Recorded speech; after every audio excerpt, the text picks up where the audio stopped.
As we study, learn, and live the gospel of Jesus Ao Christ, estudar, aprender e viver o Evangelho de Jesus Cristo, a sequência geralmente é instrutiva. Pensem, por exemplo, nas lições sobre prioridades espirituais que nos ensinam a sequência dos principais acontecimentos da restauração da plenitude do Evangelho do Salvador nestes últimos dias. No Bosque Sagrado, Joseph Smith viu o Pai Eterno e Jesus Cristo e falou com eles. Entre outras coisas, Joseph aprendeu sobre a verdadeira natureza da Trindade e sobre revelação contínua. Aquela majestosa visão deu início à dispensação da plenitude dos tempos e foi um dos acontecimentos mais importantes da história do mundo. Aproximadamente 3 anos depois, em resposta a uma sincera oração, na noite de 21 de setembro de 1823, o quarto de Joseph encheu-se de luz até ficar mais iluminado do que ao meio-dia.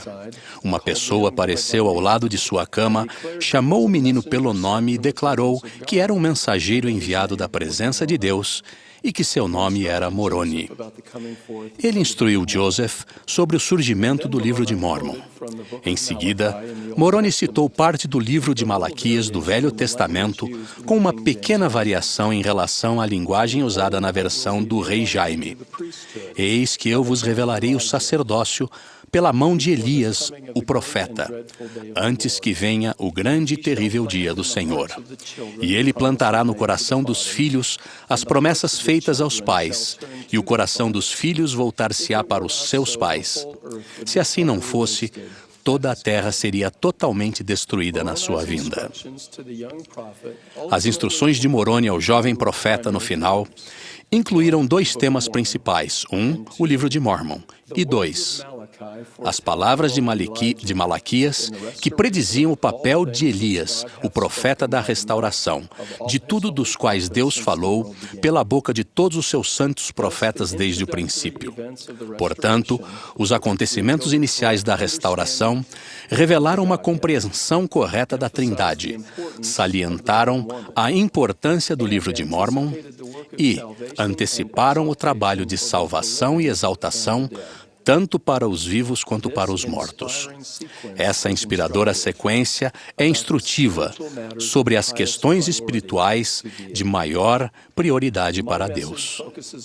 Minha mensagem enfoca o ministério e o espírito de Elias, preditos por Moroni em suas instruções iniciais a Joseph Smith. Oro sinceramente pela ajuda do Espírito Santo. Elias foi um profeta do Velho Testamento que realizou grandes milagres. Ele selou os céus e não choveu na antiga Israel por 3 anos e meio. Ele multiplicou o alimento e o azeite de uma viúva. Ergueu um menino de entre os mortos e invocou o fogo dos céus ao desafiar os profetas de Baal. Ao término de seu ministério mortal, ele subiu ao céu num redemoinho e foi transladado. Aprendemos por revelações modernas que Elias possuía o poder selador do sacerdócio de Melquisedeque e que foi o último profeta a fazê-lo antes da época de Jesus Cristo. O profeta Joseph Smith explicou: o espírito, poder e chamado de Elias, o profeta, é que vocês têm o poder para possuir a plenitude do sacerdócio de Melquisedeque e para obter todas as ordenanças pertencentes ao reino de Deus. Essa sagrada autoridade de selamento é essencial para que as ordenanças do sacerdócio sejam válidas tanto no céu quanto na terra. Elias apareceu com Moisés no Monte da Transfiguração e conferiu essa autoridade a Pedro, Tiago e João. Elias apareceu novamente com Moisés e outros em 3 de abril de 1836 no Templo de Kirtland e conferiu as mesmas chaves a Joseph Smith e Oliver Cowdery. As Escrituras relatam que Elias, o profeta, apareceu a Joseph e Oliver e disse: eis que é chegado plenamente o tempo proferido pela boca de Malaquias, testificando que ele, Elias, o profeta, seria enviado antes que viesse o grande e terrível dia do Senhor, para voltar o coração dos pais para os filhos e os filhos para os pais, a fim de que a terra toda não seja ferida com uma maldição. Portanto, as chaves desta dispensação são confiadas a vossas mãos. E assim sabereis que o grande e terrível dia do Senhor está perto, sim, às portas. A restauração da autoridade de selamento por Elias em 1836 era necessária para preparar o mundo para a segunda vinda do Salvador e deu início a um maior interesse mundial pela pesquisa de história da família. O profeta Joseph Smith declarou: a maior responsabilidade do mundo que Deus colocou sobre nós é a de buscar nossos mortos, porque é necessário que o poder selador esteja em nossas mãos para selar nossos filhos e nossos mortos, para a dispensação da plenitude dos tempos, uma dispensação para cumprir as promessas feitas por Jesus Cristo antes da fundação do mundo para a salvação do homem. Foi por isso que Deus disse: eis que eu vos enviarei o profeta Elias. Joseph explicou ainda: mas qual é o objetivo da vinda de Elias? Ou como ela pode ser cumprida? As chaves devem ser entregues. O espírito de Elias, o profeta, deve vir. O evangelho deve ser estabelecido, os santos de Deus devem ser reunidos, Sião deve ser edificada e os santos devem tornar-se salvadores no Monte Sião. Como eles se tornarão salvadores no Monte Sião? Construindo seus templos e recebendo todas as ordenanças em favor de todos os seus antepassados falecidos. E essa é a corrente que une o coração dos pais aos filhos e dos filhos aos pais, e cumpre a missão de Elias, o profeta. O elder Russell M. Nelson ensinou que o espírito de Elias é uma manifestação do Espírito Santo que presta testemunho da natureza divina da família. Essa influência característica do Espírito Santo leva as pessoas a identificar, documentar e valorizar seus antepassados e familiares, tanto passados quanto presentes. O espírito de Elias influencia as pessoas dentro e fora da igreja. Contudo, como membros da Igreja Restaurada de Cristo, temos a responsabilidade de convênio, de buscar nossos antepassados e de prover-lhes as ordenanças de salvação do Evangelho, para que eles sem nós não fossem aperfeiçoados, e nem nós podemos, sem nossos mortos, ser aperfeiçoados. Por esse motivo, pesquisamos a história da família, construímos templos e fazemos ordenanças vicárias. Por esse motivo, Elias foi enviado para restaurar a autoridade de selamento que liga na terra e no céu. Somos os agentes do Senhor no trabalho de salvação e exaltação que impedirá que a terra toda seja ferida com uma maldição quando Ele voltar. Esse é nosso dever e nossa grande bênção. Agora peço a atenção dos rapazes, das moças e crianças da nova geração, ao salientar a importância do espírito de Elias em nossa vida atual. Minha mensagem se dirige à igreja inteira em geral, mas particularmente a vocês. Muitos de vocês acham que o trabalho de história da família é para ser realizado principalmente por pessoas mais velhas. Mas não sei de nenhum limite de idade determinado nas Escrituras ou nas diretrizes anunciadas pelos líderes da igreja que restringe esse importante serviço aos adultos. Vocês são filhos e filhas de Deus, filhos do convênio e edificadores do reino. Não precisam esperar até atingir uma determinada idade para cumprir sua responsabilidade de ajudar no trabalho de salvação da família humana. O Senhor providenciou-nos em nossos dias alguns recursos extraordinários que nos permitem aprender e amar esse trabalho que é vivificado pelo espírito de Elias. O Family Search, por exemplo, é uma coletânea de registros, recursos e serviços de fácil acesso por computadores pessoais ou vários dispositivos portáteis, que visa ajudar as pessoas a descobrir e documentar sua história da família. Esses recursos também podem ser encontrados nos Centros de História da Família, localizados em muitos de nossos edifícios da igreja no mundo inteiro. Não é coincidência que o Family Search e outras ferramentas tenham surgido numa época em que os jovens estejam tão familiarizados com um amplo leque de informações e tecnologias de comunicação. Seus dedos foram treinados para digitar textos e tuitar a fim de acelerar e impulsionar o trabalho do Senhor, não apenas para se comunicarem rapidamente com os amigos. As habilidades e aptidões que muitos jovens têm hoje são uma preparação para que contribuam nesse trabalho de salvação.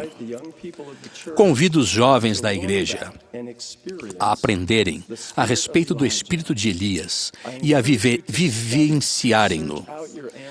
Incentivo-os a estudarem, a pesquisarem seus antepassados e a prepararem-se para realizar batismos vicários na casa do Senhor por seus próprios parentes falecidos. E peço que ajudem outras pessoas a identificar a história da família delas. Ao atenderem com fé a este convite, seu coração se voltará aos pais. As promessas feitas a Abraão, Isaque e Jacó serão implantadas em seu coração. Sua bênção patriarcal, com sua declaração de linhagem, vai ligá-los a esses pais e será mais significativa para vocês. Seu amor e sua gratidão por seus antepassados vão aumentar. Seu testemunho do Salvador e sua conversão a Ele se tornarão mais profundos e duradouros. E prometo-lhes que serão protegidos da crescente influência do adversário. Ao participarem desse trabalho sagrado e amarem-no, serão protegidos em sua juventude e por toda a vida. Pais e líderes, por favor, ajudem seus filhos e jovens a aprenderem sobre o espírito de Elias e vivenciarem-no. Mas não programem demais essa tarefa, nem forneçam informações ou treinamento por demais detalhados. Convidem os jovens a explorar, a experimentar e a aprender por si mesmos. Todo jovem pode fazer o que estou sugerindo usando os módulos disponíveis no site lds.org/Family History Youth. As presidências de quórums do sacerdócio arônico e das classes das moças podem desempenhar um importante papel, ajudando todos os jovens a conhecer esses recursos básicos. Os jovens precisam cada vez mais se tornar aprendizes que agem, recebendo assim mais luz e conhecimento pelo poder do Espírito Santo, e não apenas alunos passivos que recebem a ação. Pais e líderes, vocês ficarão assombrados com a rapidez com que seus filhos e os jovens da igreja adquirirão habilidade no uso dessas ferramentas. De fato, vocês aprenderão valiosas lições com esses jovens sobre a utilização eficaz desses recursos. Os jovens podem oferecer muito aos mais idosos que não sentem à vontade ou que têm medo da tecnologia ou que não conhecem o Family Search. Vocês também receberão muitas bênçãos à medida que os jovens dedicarem mais tempo ao trabalho de história da família e ao serviço do templo e menos tempo para videogames, internet e Facebook. Troy Jackson, Jaren Hope e Andrew Allen são portadores do sacerdócio arônico que foram chamados por um bispo inspirado para dar aulas em uma classe de história da família em sua ala. Esses jovens são como muitos de vocês em sua avidez para aprender e no desejo de servir. Troy disse: "Eu costumava ir para a igreja e ficar ali sentado, mas agora percebo que preciso voltar para casa e fazer algo. Todos podemos fazer o trabalho de história da família." Jaren contou que ao aprender mais sobre a história da família, compreendeu que não eram apenas nomes, mas pessoas reais. Fui ficando cada vez mais entusiasmado em levar os nomes ao templo. E Andrew comentou: "Passei a interessar-me pela história da família com um amor e vigor que não sabia que podia ter. Ao preparar-me a cada semana para ensinar, Muitas vezes senti-me inspirado pelo Espírito Santo a agir e a utilizar dos métodos ensinados na lição. Antes, a história da família era uma coisa que intimidava, mas com a ajuda do Espírito consegui estar à altura do meu chamado e ajudar muitas pessoas de nossa ala. Meus queridos jovens, irmãos e irmãs, a história da família não é apenas um programa ou atividade interessante patrocinado pela igreja, mas sim uma parte vital do trabalho de salvação e exaltação. Vocês foram preparados para este dia e para edificar o reino de Deus. Estão aqui na terra agora para auxiliar neste trabalho glorioso. Testifico que Elias voltou à terra e restaurou a sagrada autoridade do selamento. Testifico que o que é ligado na terra pode ser ligado no céu. E eu sei que os jovens da nova geração têm um papel importante a desempenhar nesse grande empreendimento. Presto testemunho disso no sagrado nome do Senhor Jesus Cristo. Amém.